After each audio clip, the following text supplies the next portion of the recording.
the eye.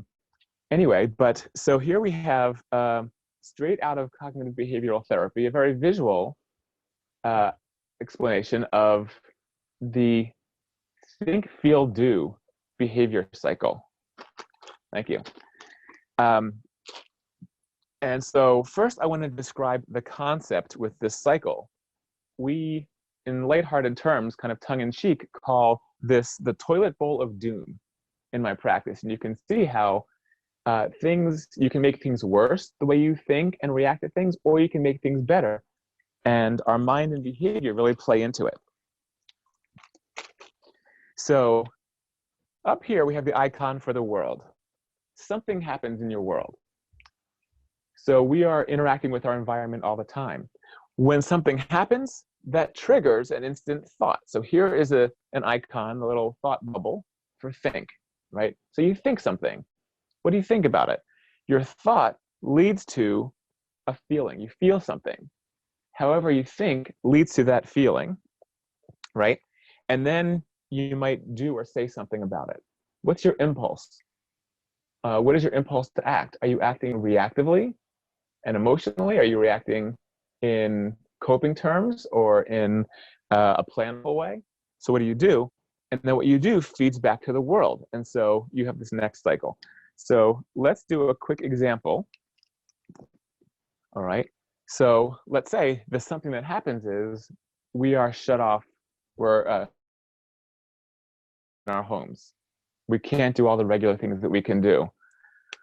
Our first thought might be, this stinks, right?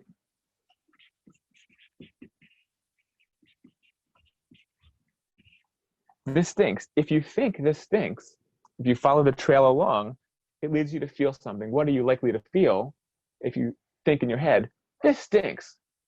All right, I'm feeling frustrated, I'm feeling mad, right? So we'll start with frustrated.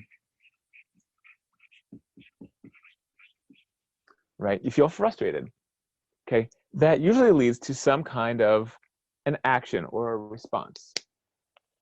Maybe you're a little more tense, you feel frustrated, so you are a little more snippy with a sibling. Maybe there's more tension. Maybe the child is less cooperative. Maybe there's a little more arguing at home. So let's say argue, right? So your impulse is to argue, you get a little controlling, you're not listening as well, right? Well, that leads to the next thing happening. What does that lead to? That leads to parent consequence, right? So the parent gives a consequence or a talking to. Says, no, that's not nice. That's not right.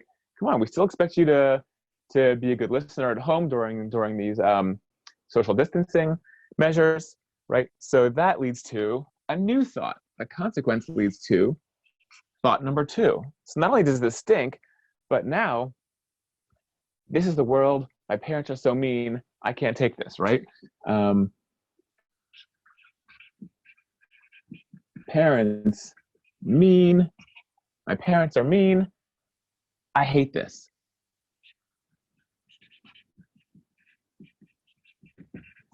Which leads to the next level of emotion, which is probably stronger anger, right? Now you're angry. You are not frustrated. Now you're angry. You're also feeling down and like you can't escape this, which leads to another behavior, which might be stronger.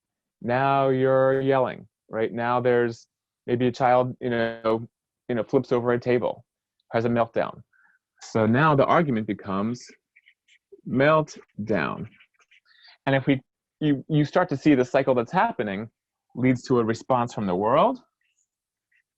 And then we have the third round, not belaboring the point, but we go to bigger consequence.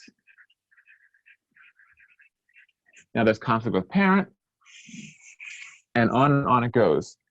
So negative cycles really feed themselves. And so what I tell my clients is that we, in a perfect world, would love to interrupt this cycle. And would you like to interrupt it when you get to the this deeper, super angry, very down and depressed level? Or would you rather interrupt it earlier at one of the early rings? All my clients agree that they'd rather interrupt it earlier at an early stage.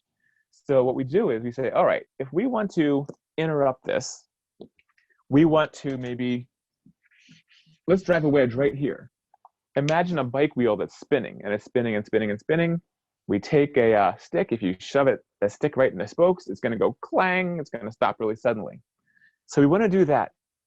Now, there are two of these 4 stations are actually in your control, or your child's control, or your child can learn new ways. And 2 of these things we cannot control at all.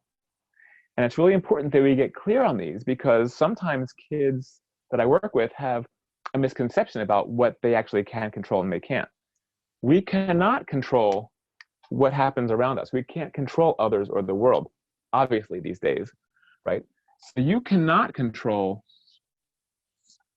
what happens to you with other people, right? And if I have kids guess, they often guess the wrong thing. You actually cannot literally control your feelings. We can modify them. If I feel super sad, I don't have to completely cry. I can sort of like dampen it. But we can't stop the feeling. Your feeling is your truth. But therefore, the 2 things that we can control are what we think and what we do. You can learn new ways to think about the world, right? So this is highlighted in yellow. We can also learn new ways to act. We can plan new responses, right? So what new things are we going to do? So this is the vitally important takeaway from this poster. Back to the road to happiness. There are 2 things that you can do to take the road to happiness. So in cognitive behavioral therapy, we're teaching kids and participants to learn new ways to think about or understand the world. And we're teaching our clients or brainstorming with them of things that they can do that would be positive, would then interrupt that negative cycle, hopefully before it gets super deep and negative, right? Drive a wedge there, stop it, and then you can start to insert positive or helpful thoughts and helpful behaviors that lift your life, much like the road to happiness.